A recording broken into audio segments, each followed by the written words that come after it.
بلند و بالا پہاڑوں اور سنگلاخ چٹانوں پر مشتمل جنوبی وزیرستان ایجنسی 1896 میں قائم کی گئی۔ اس ایجنسی کا مجموعی رقبہ 6619 مربع کلومیٹر اور آبادی 2 لاکھ ہے۔ آبادی کا بڑا حصہ محسود اور وزیر قبائل پر مشتمل ہے۔ 5584 مربع کلومیٹر رقبے پر پھیلی شمالی وزیرستان ایجنسی 1910 میں قائم کی گئی۔ ایجنسی کی آبادی تقریباً 1.25 لاکھ نفوس پر مشتمل ہے۔ اس ایجنسی میں زیادہ تر وزیر اور داور قبائل کے لوگ آباد ہیں۔ قیام پاکستان کے بعد حکومت نے برطانوی حکومت کی تقلید کرتے ہوئے اس علاقے کے معاملات کو زیادہ منظم انداز میں چلانے کے لیے 3 مزید ایجنسیاں قائم کیں۔ 2296 مربع کلومیٹر رقبے اور 3,30,000 نفوس آبادی پر مشتمل مہمند ایجنسی 1951 میں قائم کی گئی۔ اس ایجنسی میں مہمند، صافی اور عثمان خیل قبائل کے لوگ آباد ہیں۔ حکومت پاکستان نے 1 دسمبر 1973 کو اس علاقے کے قبائل کا جرگہ بلا کر مزید 2 ایجنسیاں باجوڑ اور اورکزئی قائم کیں۔ باجوڑ ایجنسی کا رقبہ 1290 مربع کلومیٹر اور آبادی 6 لاکھ نفوس پر مشتمل ہے۔ اس ایجنسی میں یوسف زئی اور تارا کلندری قبیلے کے افراد آباد ہیں، جبکہ اورکزئی ایجنسی کا رقبہ 1800 مربع کلومیٹر اور آبادی 2,20,000 نفوس پر مشتمل ہے۔ اس ایجنسی میں آبادی کی اکثریت اورکزئی قبیلے کے لوگوں کی ہے۔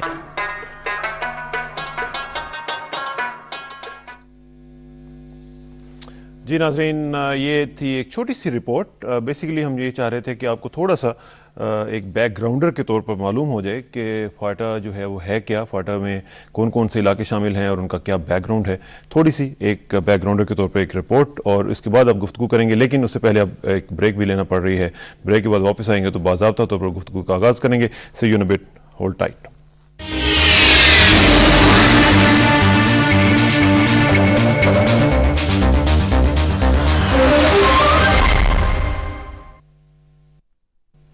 ویلکم بیک ناظرین، بات ہو رہی ہے فاٹا کے حوالے سے اور گفتگو کا آغاز منیر اورکزئی صاحب سے کروں گا۔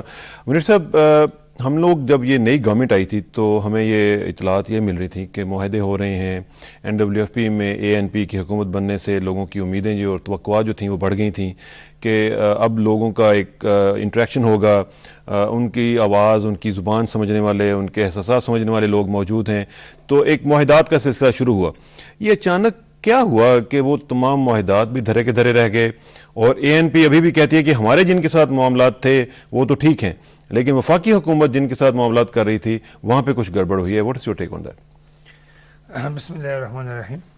بہت بہت شکریہ پروگرام میں بلانے کا۔ سب سے پہلے میں آپ اسرار احمد کو اسرار کے ساتھ پروگرام کا آج 100واں پروگرام ہے، اس پہ مبارکباد پیش کرتا ہوں، اور آپ کی پوری ٹیم کو اور BTV نیوز کو تھینک یو۔ تو باقی جو آپ نے بات کی بالکل سچ بات کہی تھی کہ گزشتہ حکومت میں بھی ہمارا موقف یہ رہا تھا کہ یہ فاٹا کے حالات جان بوجھ کر خراب کی جا رہے ہیں، اور امریکہ یہاں آنے کے لیے جواز ڈھونڈ رہا ہے، اور ہماری حکومت کی جو پالیسیاں ہیں، یہ مجھے ایسا لگ رہا ہے، بہت ساری تجربہ کار لوگوں کو ایسا لگ رہا تھا کہ یہاں حکومت ریٹ آہستہ آہستہ کمزور ہوتی جا رہی ہے، اور یہ جان بوجھ کر ایسا کر رہی ہے تاکہ امریکہ کو جواز، جس طرح کہ امریکہ افغانستان میں آنے کے لیے اس نے اسامہ یا ملا عمر کو جواز ڈھونڈا، اور ابھی فاٹا میں آنے کے لیے وہ کبھی طالبان یا بیت اللہ مسعود کا نام استعمال کر رہے ہیں۔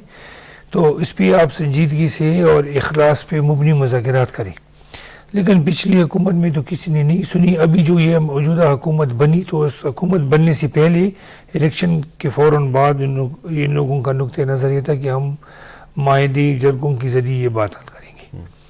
جہاں تک ANP کی تعلق ہے تو انہوں نے تو وہ ابھی اس پہ قائم ہے کہ ہمارا جو صوبے کی حد تک ہے وہاں ہم امن کے ذریعے، مذاکرات کے ذریعے امن ہم نے قائم بھی کیا اسوات میں۔ ہمارا معاہدہ ابھی تک ٹھیک ٹھاک ویلڈ چل رہا ہے، ہم دونوں طرف اس پہ عمل درآمد بھی کر رہے ہیں۔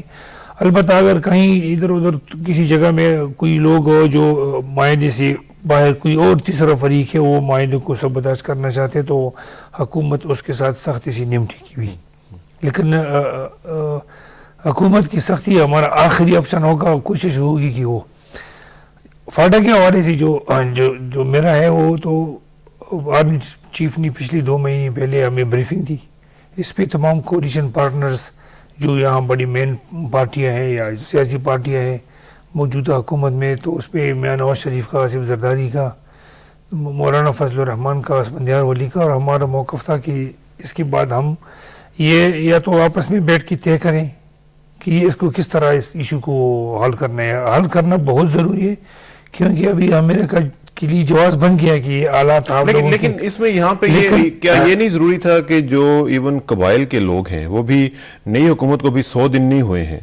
تو وہ اس حکومت کو ٹائم دیتے، حکومت سے مذاکرات کرتے، جرگہ کرتے اور اس حکومت کو اتنا موقع دیتے کہ وہ اپنی پالیسیز جو ہیں وہ انسٹال تو کر سکتی. ابھی 100 دن ہوئے نہیں ہیں اور پہلے ہی مذاکرات کر کے ٹوٹ بھی چکے ہیں مذاکرات. یہی اس کے لیے تو ہم حیران ہیں. ہمیں جو آرمی چیف نے بریفنگ دی اس میں باقاعدہ ہمیں ایک معاہدہ دکھایا گیا، 16 نکات پہ مبنی معاہدہ تھا. اس میں یہ بتایا گیا کہ شمالی وزیرستان میں گزشتہ 7 مہینوں سے معاہدہ ہو چکا ہے اور اس کے ہم بھی گواہ ہیں، اور وہ معاہدہ بہت ٹھیک ٹھاک صحیح انداز میں ابھی تک چل رہا ہے اور گزشتہ 6 مہینوں میں اس میں سے ایک بھی وائلیشن بھی نہیں ہوا. اس کے علاوہ بولتے ہیں ساؤتھ وزیرستان میں مسعودوں کے ساتھ ہمارا معاہدہ ہو رہا ہے اور وہ معاہدہ ہمیں دکھایا بھی گیا بریفنگ کی ڈیورنگ. لیکن ابھی یہ موجودہ حکومت کی ہم چاہتے ہیں کہ ہم اس معاہدے پہ دستخط کریں یا نہ کریں. ابھی ہم اس میں انتظار میں تھے کہ اچانک operation Let me go to Peshawar اور رستم شاہ محمد صاحب وہاں پہ موجود ہیں. رستم صاحب آپ ذرا مجھے بتائیے گا کہ آپ کی ایویلویشن کیا ہے کہ ہوا کیا ہے، کہاں پہ ٹاکس فیل ہوئی ہیں، کیا معاملہ ہوا ہے کہ جہاں پہ ہم سوچ رہے تھے کہ حالات تو بہت اچھے جا رہے ہیں اور معاہدات ہو رہے ہیں مختلف لوگوں کے ساتھ اور اچانک ہم نے دیکھا کہ ہر چیز کلیپس کر گئی اور طاقت کا استعمال جو ہے وہ ہونا شروع ہو گیا. کہاں پہ فالٹ لائی کرتا ہے، کہاں پہ زیادتی ہوئی ہے کسی سے بھی، جو بھی فریق ہے اسے کہاں پہ معاملات خراب ہوئے ہیں؟ بسم اللہ الرحمن الرحیم. دیکھیے پچھلے دور میں بہت ظلم ہوئی اور دو بڑی بنیادی غلطیاں ہوئیں. ایک غلطی یہ تھی کہ ہم امریکہ کی جنگ پاکستان میں لڑنے لگے، اور دوسری غلطی یہ ہوئی کہ ہم نے ٹرائبل ایریا کے انسٹیٹیوشنز کو پامال کیا، ان کو ڈیمالش کیا، ان کو ڈیسیمیٹ کیا. تو ٹرائبل ایریا میں ایک انسٹیٹیوشنل ویکیوم کریٹ ہو گیا اور لوگوں کے سینٹیمنٹ جو ہیں وہ امریکہ کے اگینسٹ گئے. تو آپ نے ایک سچویشن پیدا کی جس میں کہ رد عمل ایک فطری عمل تھا، یعنی یقینی امر تھا. جیسے آپ نے فرمایا کہ یہ ہوا یہ کہ جب نئی حکومت بنی تو یہ سمجھا جا رہا تھا کہ یہ ایک نیا ویژن لے کر آئیں گے اور اس پالیسی کو دوبارہ دیکھیں گے اور اس کو دوبارہ ایویلویٹ کریں گے اور اس کو ری اپریز کریں گے. اور وار اینڈ ٹیرر کے حوالے سے جو ہمارا سٹینڈ ہے اس میں کچھ لچک پیدا کریں گے، کیونکہ اس وار اینڈ ٹیرر کی پالیسی سے پاکستان کو انٹرنلی بہت سخت نقصان پہنچا. سارا ملک ڈیسٹیبلائز ہو گیا، بام بلاسٹ ہونے لگے، سوئسائڈ اٹیکس ہونے لگے، ایک سابق وزیر اعظم کو قتل کر دیا گیا، ہزاروں لوگ جو ہیں وہ ان سیبوٹیج ایکٹیویٹیز میں مارے گئے، اور 1-2 صوبے میں تو انسرجنسی کی کیفیت پیدا ہو گئی. تو لوگوں کے توقعات یہ تھے کہ یہ ایک نیا ویژن لے کر آئیں گے اور قوم کو اعتماد میں لیا جائے گا، اور جو وار اینڈ ٹیرر کے حوالے سے جو پالیسی ہے جس کو پچھلی حکومت نے مرتب کیا تھا بغیر کسی نیشنل کنسنسس کے، تو اس کو پارلیمنٹ میں پیش کیا جائے گا اور پارلیمنٹ سے ایک کنسنسس وصول کیا جائے گا اور اس کنسنسس کی روشنی میں پھر آگے بڑھیں گے. لیکن وہ کچھ بھی نہیں ہوا، اور معلوم یہ ہوا کہ یہ حکومت بھی پرانی حکومت کی طرح وہی پالیسی پر گامزن ہے.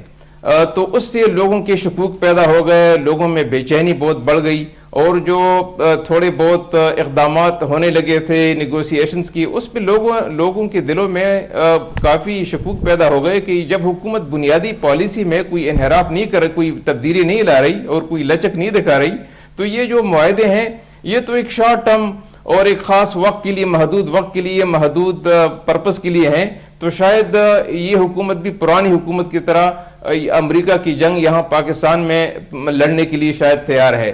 تو یہ جو ایک بنیادی بات ہو گئی. جہاں تک یہ خیبر ایجنسی کا تعلق ہے تو یہ باقی جو ایجنسیوں میں صورتحال ہے، مثلا محمد باجوڑ وزیرستان میں، یہاں یہ صورتحال نہیں ہے. یہاں کوئی طالبان نہیں ہے، یہاں پہ 2 ایک مذہبی گروپ سے اور 2 ریلیجس سیکٹیرین آؤٹ فٹ سے، جن کے درمیان 3-4 سال سے لڑائی جاری تھی.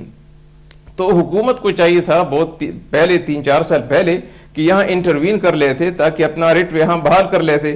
تو انہوں نے یہ نہیں کیا، پچھلے 3-4 سال میں کارروائی نہیں کی، جس کے نتیجے کے طور پہ باڑے میں بھی اور تیرا میں بھی سینکڑوں لوگ جو ہیں وہ ہلاکتیں واقع ہو گئیں, سینکڑوں لوگ جو ہیں وہ مارے گئے اس لڑائی میں, اور حالت پھر یہ ہوئی کہ باڑہ سب ڈویژن میں مکمل طور پہ ایک گروپ کا جو ہے وہ کنٹرول اسٹیبلش ہو گیا.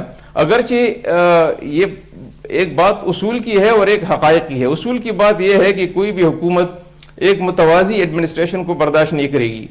حقائق کی بات یہ ہے کہ بہت سے لوگ اس تحریک کو سپورٹ کر رہے تھے اور آج بھی سپورٹ کر رہے ہیں, کیونکہ انہوں نے جہاں اپنی متوازی حکومت قائم کی وہاں انہوں نے بعض کچھ ایسے کام بھی کیے کہ جن سے لوگوں کو فائدہ. رستم صاحب میں آپ سے بات کنٹینیو کروں گا, لیکن مجھے یہاں پہ بریک لینا پڑ رہی ہے. بریک کے بعد واپس آئیں گے تو میں آپ کی گفتگو جو ہے اس کو مزید ناظرین تک پہنچانے کی کوشش کروں گا. اور خاص طور پر ایک جو بات آپ نے کی ہے کہ امریکہ کی جنگ ہم لڑ رہے ہیں, اس میں کویسچن چھوڑے جا رہا ہوں کہ اگر امریکہ کی جنگ لڑ رہے ہیں تو وہ کوئی نئی بات تو نہیں ہے. اگر میں آپ کا بات جو ہے اس کو مان بھی لوں تو یہ تو پچھلے کئی سالوں سے پھر یہ جنگ چل ہی رہی تھی, تو آج کیوں یہ معاملات خراب ہو رہے ہیں اور آج کیوں یہ معاہدات ٹوٹ رہے ہیں؟ پہلے بھی تو معاہدات ہوئے تھے اور یہ اگر امریکہ کی جنگ تھی تو پہلے بھی چل رہی تھی, آج کیوں ایسا ہو رہا ہے؟ اس بریک کے بعد واپس آئیں گے تو میں آپ سے جواب لوں گا, اپنا جواب تیار رکھیے گا please. Sit tight, will be right back.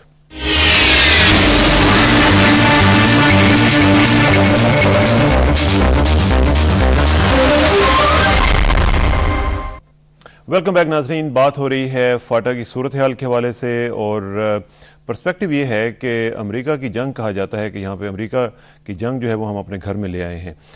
Rustam شاہ محمد صاحب بتا رہے تھے کہ امریکہ کی جنگ یہاں پہ ہو رہی ہے. اس میں کویسچن جو میں نے ان سے کہا تھا کہ اگر امریکہ کی جنگ مان بھی لی جائے تو وہ تو پھر کئی سالوں سے چل رہی ہے. پچھلی حکومت کے اوپر بھی بلیم یہی آتا رہا ہے کہ وہ جو امریکہ کی جنگ کر رہے ہیں, لیکن اس جنگ کے دوران ہی یہ معاہدات ہوئے ہیں اور اس نئی گورنمنٹ کو بھی انسٹال ہوئے 100 دن نہیں ہوئے ہیں کہ یہ معاہدات ٹوٹ چکے ہوئے ہیں.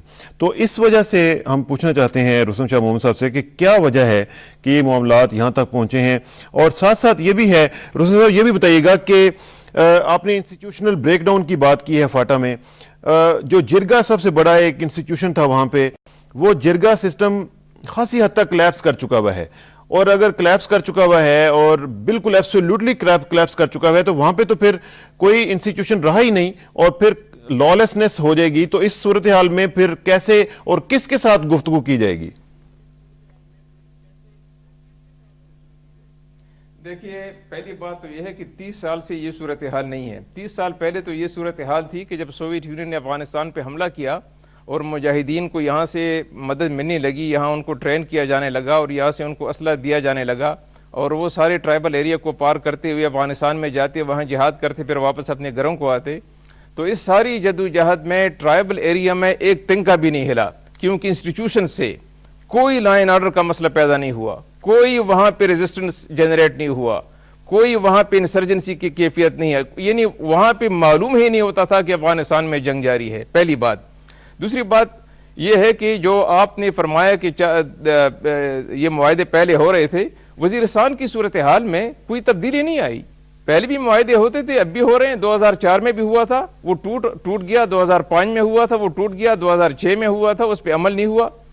اور وزیرستان میں بھی وہی کیفیت ہے جو پچھلے 4 سال 5 سال میں تھی. ہاں, لوگ انتظار کریں کہ کوئی معاہدہ ہو جائے, تو وزیرستان کی صورتحال میں کوئی تبدیلی نہیں آئی.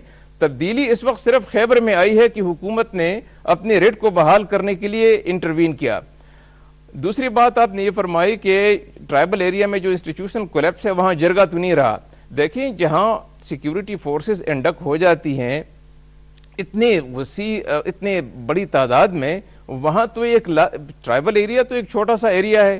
وہاں پہ ایک صدیوں, یعنی وہ مغلوں سے بھی آگے شیر شاہ سوری کے زمانے سے لے کے پھر مغلوں تک اور پھر سکھوں اور انگریزوں تک اور آج تک ایک نظام چلا رہا ہے. آپ اس نظام کو آپ اس کو ڈیسیمیٹ کرتے ہیں, ڈیمالش کرتے ہیں, اور اس کی بجائے آپ وہاں پہ سیکیورٹی فورسز کو انڈکٹ کرتے ہیں.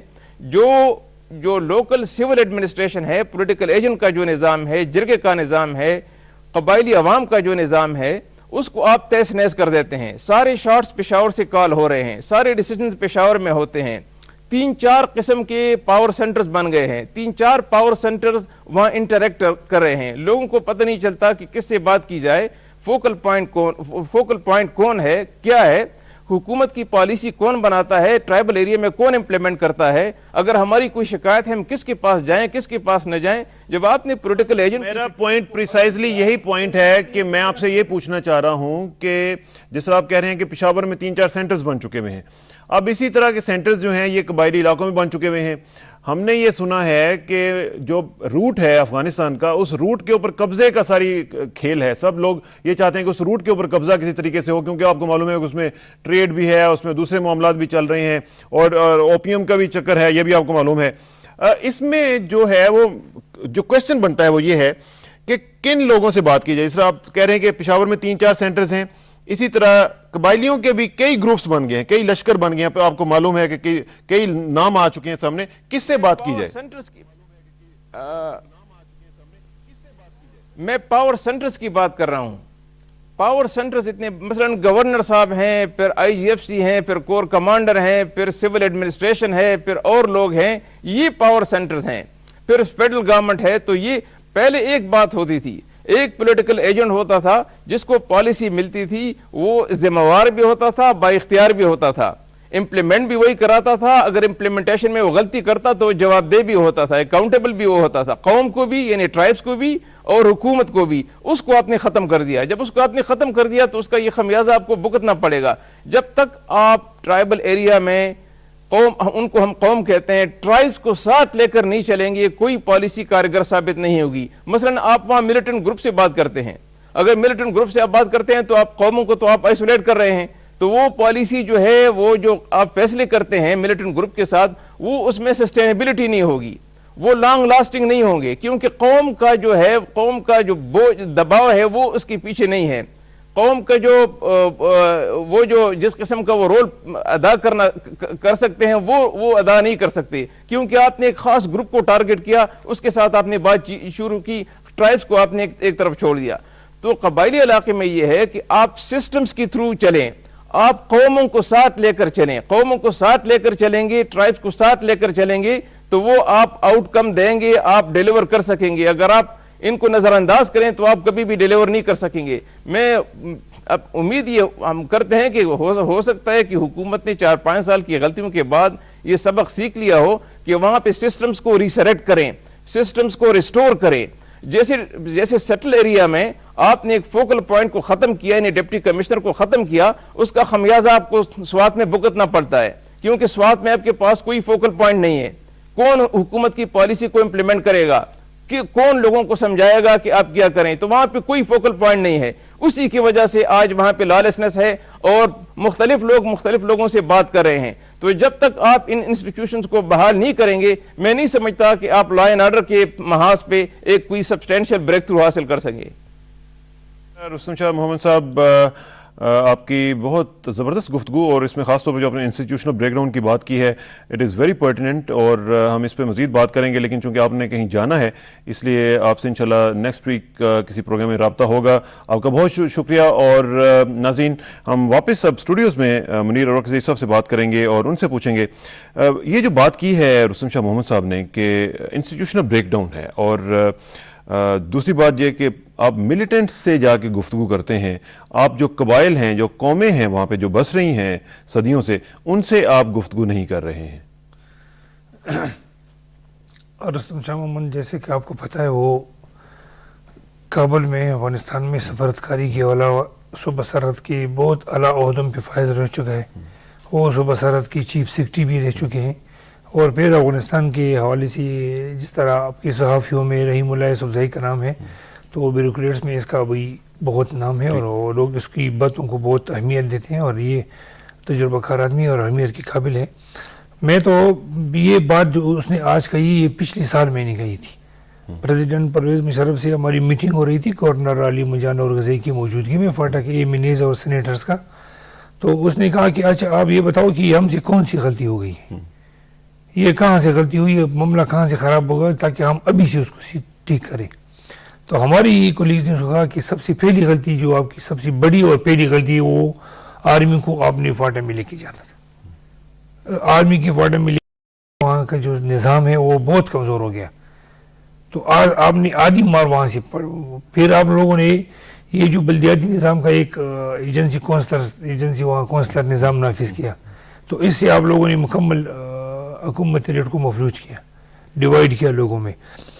تو اس کی بات سے یہ نہیں کہ جو شاہ محمد کی ساری دنیا اس کی بات سے متفق ہے کہ جب تک وہاں حکومت کی عملداری قائم نہ ہو، اور حکومت کی عملداری کو مانتا ہی نہیں ہے. کوئی مانے گا تو تب قائم ہوگی نا. اب یہ ریٹ آف دا گورنمنٹ کو چیلنج کرنے والی بات نہیں ہے کہ آپ اٹھ کے کسی کی گردن کاٹ دیں، آپ اٹھ کے کسی کا اسکول جلا دیں، کسی کا ہوٹل آپ جلا دیں. یہ ریٹ آف دا گورنمنٹ تو نہ ہوئی. پھر یہی تو ہم کہتے ہیں کہ یہ حکومت کو جو وہاں قبائلوں میں جو سسٹم تھا اس کو خود ہی ہماری فیڈرل حکومت نے یہاں اس نے کہا کہ فرنٹیئر میں 3-4 جگہ وہ بنے ہیں، پشاور میں وہ سینٹر 3-4 جگہ پتہ نہیں چلتا، کور کمانڈر ایک گورنر اور AGC. میں کہتا ہوں کہ اس سے زیادہ فیڈرل حکومت نے جو یہاں پتہ نہیں چلتا. پرسوں ہم نے اس کو بتایا، 19 جون کو ہماری میٹنگ ہوئی پشاور گورنر ہاؤس میں، رحمان ملک تھے اور گورنر صاحب تھے. تمام متحرک جو اسٹیک ہولڈر تھے اس ایشو کے حوالے سے، اس میں پولیٹیکل ایجنٹ، RCOs، دونوں ECS، ریجنل چیف سیکرٹری، اور سب کوئی ادارہ ایسا نہیں تھا کہ وہ موجود نہ تھا. میں نے اس کو کہا کہ بھائی ہم نے بات کرنی ہے، اس بات کو، اس معاملے کو سیریس اور اخلاص پہ مبنی اور اپنی قبائلی روایات اور اندازے کے مطابق بات چیت سے یہ مسئلہ حل کرنا ہے. تو محترم وزیر بشیر داخلہ صاحب نے فرمایا کہ ٹھیک ہے، ہم آج ہی نوٹیفیکیشن کرتے ہیں اور آپ کی سربراہی میں ہم ایک جرگہ بناتے ہیں. میں نے کہا دیکھو یہ جرگہ ایسا نہیں ہوگا، یہ جرگہ ایسا ہوگا کہ اس میں مولانا فضل الرحمان ہوگا، اس کے 2-3 بندے ہوں گے، اس میں آپ قاضی حسین احمد کو بلائیں، اس کے 2-3 بندے ہوں گے، آپ سمیع الحق کو شامل کریں، آپ جو اسٹیک ہولڈرز وہی جو پولیٹیکل پارٹیز کے جو نمائندے ہیں، سینئر نمائندے وہاں کی، اور جو فاٹا کی تمام MLAs اور سینیٹر تھے، ان کو انوالو کر کے ان لوگوں کے ساتھ سیریس بات کریں. ابھی آپ یہاں سے کہتے ہیں کہ میں نے آپ کو بنایا کوآرڈینیٹر، تو یہ ایسے لوگ نہیں کہ وہ میری قیادت میں جائیں گے. اور پھر اگر ہم جا رہے ہیں تو جرگہ ایک پاور، ایک اختیار اپنے ساتھ لے کر بات کی دی جائے گا. تو وہ اختیار والا شخص آپ ہمیں بتائیں، آپ ہمیں یہ بتائیں کہ ہم کس کے پاس جا کے کہیں کہ بھئی ہم جرگے کے لیے جا رہے ہیں، اور ہم جا کے کتنا اپنے ساتھ اختیار لے کے ہم ان سے بات کر سکتے ہیں. ٹھیک ہے، فیئر انف، یہ صحیح پوائنٹ ہے. اور اختیار کے بغیر تو ظاہر ہے کہ جرگہ جو ہے اس کی کوئی ویلیو نہیں رہے گی. اس پہ مزید بات کریں گے. ایک بریک کا وقت آن پہنچا ہے، بریک کے بعد واپس آئیں گے تو فتح ہی کی صورتحال کے اوپر ہم گفتگو کر رہے ہوں گے. Please sit tight, will be right back.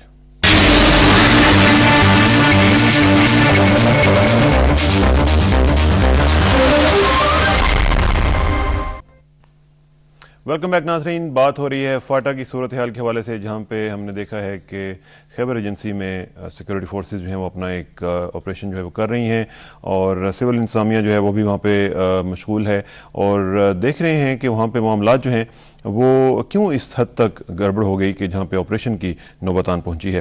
کرم ایجنسی میں آج کیا ہوا ہے منیر صاحب؟ کرم ایجنسی میں آج 2 واقعے ہوئے.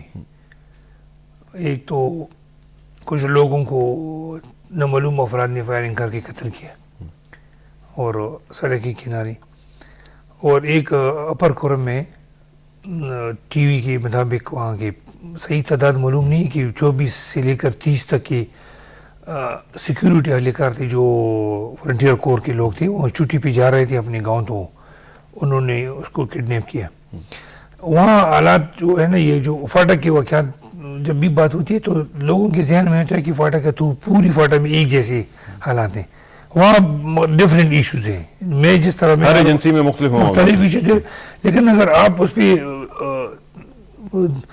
ذرا دور جا کے سوچے تو وہی آپ کو بیرونی ہاتھ اس میں، اور فاٹا کے حالات خراب کرنے پہ ان لوگوں کے ہاتھ کے ہمیں موقع میسر آ جائے فاٹا میں آنے کے لیے. اس میں امریکہ اور بھارت، کابل پورے سب انوالو ہیں. وہ اس پہ ہاتھ مکمل طور پر اس پہ ابھی عملی ثبوت ملیں گے وہ اس میں ہاتھ مارے.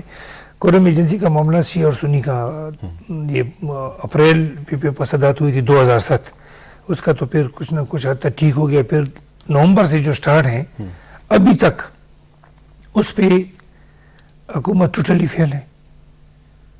پہلے فیلور حکومت کی پر جنار والوں کو تحفظ. حکومت ٹوٹلی فیل کا مطلب یہ ہے کہ آپ خود بھی فیل ہیں، کیونکہ آپ حکومت کو سپورٹ کرتے ہیں اور آپ جو پارلیمانی لیڈر ہیں منیر اورکزئی صاحب جو ہیں یہ فاٹا کے تمام جو اراکین اسمبلی ہیں ان کے سربراہ بھی ہیں جی بالکل آپ پارلیمانی لیڈر ہیں تو اس لحاظ سے یہ تو شکست پھر آپ کی اپنی ہے آپ کی ناکامی اپنی ہے اور آپ کے جو ارکانی اسمبلی ہیں یہ ان کی ناکامی ہے کہ وہ جب بھی الیکشن جیتے ہیں آگے حکومتی پارٹی کے ساتھ آپ شریک تو ہو جاتے ہیں لیکن اپنے ایشوز آپ نے کبھی ایڈریس نہیں کروائے.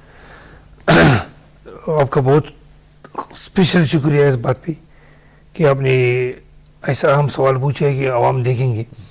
ہم نے اس بار پچھلی حکومت سے تجربہ حاصل کر کے ہم نے پچھلی حکومت میں بھی ہر ایشو کے اوپر ہم نے اسمبلی میں بات کی, اسمبلی سے باہر بات کی, وزیر اعظم سے بات کی, گورنر سے بات کی, پریزیڈنٹ سے بات کی. متعدد بار پریزیڈنٹ کے سامنے گورنر کے ساتھ ہماری تلخ کلامی ہوئی ہے ان تمام ایشوز پہ, لیکن کسی نے ہماری بات پہ توجہ نہیں دی. اور ہم یہ سمجھتے ہیں ابھی یہ سمجھتے ہیں کہ اگر ہم حکومت کو چھوڑ کر باہر جائیں تو ہم اس طرح اچھی طرح پھر اپنے لوگوں کی نمائندگی نہیں کر سکتے. ابھی حکومت کے اندر رہتے ہم پریشر کریٹ کریں گے کہ ہم ہمارے لوگوں کی بات سنی جائے, اس کا کوئی دعویٰ کیا جائے, اس کے حل نکالنے کی, اس کو ترقی دینے کی. وہاں کے جو ابھی جو سچویشن ہے کیا یہ اوائڈ کی جا سکتی تھی, اسے بچا جا سکتا تھا؟ کیوں نہیں؟ میں تو یہ کہتا ہوں, آپ نے کیوں نہیں پھر اپنا رول پلے کیا اس میں؟ میں تو یہ کہتا ہوں کہ میں نے ایک جو بھی بات میں نے حکومت سے کی ہے کہ اس طرح ہوگا 2 مہینے بعد, اس طرح ہوگا 4 مہینے بعد, اس طرح ہوگا 6 مہینے بعد, یہ میرا گزشتہ 2.5 سال سے جو بالکل ایک تواتر کے ساتھ میں نے گورنر صاحب کو, پریزیڈنٹ کو, پرائم منسٹر کو, حکومت کو, ہر کسی کو اپنا آواز بھی پہنچایا اور ہم نے اس کو بتایا کہ یہ اس طرح ہوگا, اس طرح ہوگا. یہ جواز فراہم کرتے ہیں قبائلی کو. آپ کی بات نہیں سنی گئی, کسی نے نہیں سنی. آپ کی بات کس نے نہیں سنی؟ سول نے نہیں سنی, فوجی حلقوں نے نہیں سنی, کسی نے نہیں سنی. اور اسی تجربے کے بنا پہ اس حکومت کے ساتھ جو ہمارا اتحاد ہوا, اس کے ساتھ جو ہم شامل ہوئے, ہم نے اس کو صرف 2 پوائنٹ رکھی کہ آپ فاٹا میں جو بھی سیاسی اور انتظامی اصلاحات کریں گے, جو بھی آپ کچھ کریں گے, آپ ہمارے ساتھ مشورہ کریں گے. ٹھیک, تو اسی انہوں نے اقرار تو کیا. اس آپریشن پہ آپ آن بورڈ ہیں؟ آپ سے پوچھا گیا تھا یا نہیں پوچھا؟ نہیں پوچھا گیا, بالکل نہیں پوچھا. فلیٹلی آپ ریفیوز کر رہے ہیں کہ ہم سے بالکل نہیں پوچھا گیا؟ بالکل نہیں پوچھا گیا. آپ لہذا آن بورڈ نہیں ہیں, آپ حکومت کو سپورٹ نہیں کر رہے ہیں؟ بالکل. ہم تو یہ ابھی سوچ رہے ہیں کہ یہ جو آپریشن ہوا اس اور بھی آپریشن ہونے والے ہیں. ہمیں پتہ ہے کیونکہ اس کے لیے جواز پہلے سے فراہم کیا گیا. بیسیکلی پھر یہ کہہ رہے ہیں کہ ڈانڈے جو ہیں اس کے ہیں وہ کہیں واشنگٹن یا کہیں یورپ میں اور ادھر سے مل رہے ہیں. اس پہ مزید بات کریں گے, لیکن ایک بریک کا وقت مزید آن پہنچا ہے. ایک بریک کے بعد واپس آئیں گے تو اس کے اوپر مزید گفتگو کریں گے. سٹ tight, we'll be right back.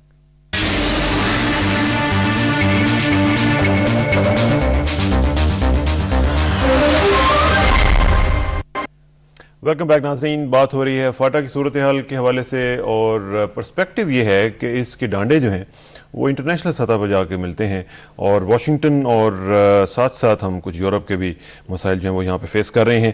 یہ جو معاملات ہیں انٹرنیشنل چلیں سینیریو پہ ہی تھوڑی سی آخر میں بات کر لیں, ہمارے پاس بہت کم وقت رہ گیا ہے. آخر اگر کوئی بھی سازش کرتا ہے تو یوز تو ہم خود لوگ ہوتے ہیں نا, یہاں پہ مقامی لوگ جو ہیں ہمارے ہی ذریعے وہ ہمارے خلاف سازشیں جو ہیں وہ کامیاب کرنے کے لیے اپنی تگ و دو کرتے ہیں. اس کو کیسے ناکام بنایا جا سکتا ہے منیر صاحب؟ یہ بڑا ہی امپورٹنٹ فیکٹر ہے کیونکہ اگر قبائلی نہیں چاہتے ہیں جنگ, قبائلی نہیں چاہتے ہیں پاکستان کے خلاف کوئی معاملات خراب ہوں, ہم لوگ نہیں چاہتے ہیں, تو بیچ میں اگر انٹرنیشنل فیکٹر اگر ورک کر رہا ہے تو اس کو کیسے فوائل کیا جائے؟ سرار بھائی, قبائلی 55 لاکھ آبادی میں سے آپ کو ایک بندہ بھی پاکستان کا مخالف نہیں ملے گا. میں یہ اصول سے اور ایمان سے میں نے اسمبلی میں بھی میں بولے, حکومت کو بھی میں اور کہتا ہوں کہ اتنے گولے, اتنے بم, اتنے میزائل, اتنے گھر مسماری اگر کسی اور صوبے کی ہوتی نا تو وہ کب کی چلا چکے ہوتے کہ ہم یہ ملک نہیں مانتے. آج تک آپ کو ایک قبائلی ایسا نہیں ملے گا جو اس ملک کے خلاف کسی نے ایک لفظ بولی ہو یا اس کا دل اس ملک کے لیے نہیں دھڑک رہا ہو. لیکن قبائلیوں کے ساتھ پاکستان کی تمام حکومتوں نے گزشتہ 60 سال سے ستیلی میں جیسا سلوک کیا. وہاں اتنا بے روزگاری ہے, اتنا احساسی محرومی ہے وہاں لوگوں کی, نہ ادھر روزگار ہے, نہ تعلیم ہے, نہ وہاں صحت کے موقع ہے, نہ وہاں روڈ ہے, نہ بجلی ہے, کوئی بھی. بے روزگاری اس حد تک کہ آپ تقریباً 10 لاکھ لوگ بے روزگار ہے, نوجوان. اور پھر جب خود آپ نے اس کو ایک شعور دیا اور ایک قبائلی سیدھا سادہ مسلمان. ٹائم ختم ہو رہا ہے منیر صاحب, لیکن جو آپ کی بات سے مجھے سمجھ آئی وہ یہی ہے کہ ایک تو یہ ہے کہ انٹرنیشنل سازشیں چل رہی ہیں, دوسرا یہ ہے کہ ہمیں حکومت کو سب کو مل کر ایک اپنا ہاتھ جو ہے دوستی کا پیار کا وہ آگے بڑھانا چاہیے تاکہ قبائلی علاقوں کے جو معاملات ہیں ان کو حل کیا جا سکے. منیر اور عزیز صاحب آپ کا بہت شکریہ. ٹائم کی قلت کی وجہ سے آج ہمیں پروگرام ذرا ارلی ختم کرنا پڑ رہا ہے, لیکن ناظرین 1 گھنٹے کے بعد یعنی 9 بجے آپ خبرنامہ دیکھیں گے اور 9 سے 10 تک یہ جو بریک ہے اس کے بعد 10 سے 11 تک کا بھی جو سلاٹ ہے اس میں پھر آپ کی خدمت میں حاضر ہوں گا اور آج کی تازہ ترین جو اپڈیٹس ہیں وہ آپ کے ساتھ شیئر کرنے کی کوشش کریں گے. ہمارا ای میل ایڈریس ہے israr@ptv.com.pk israr@ptv.com.pk. لہٰذا ابھی سے تقریباً 1-1.25 گھنٹے کے بعد آپ سے دوبارہ ملاقات ہوگی نئی اپڈیٹس کے ساتھ, نئے تجزیوں کے ساتھ اور نئے تبصروں کے ساتھ. سو لہٰذا ابھی آپ سیٹ ٹائٹ بے شک نہ کریں, just relax and watch me around 10:05 انشاءاللہ. السلام علیکم.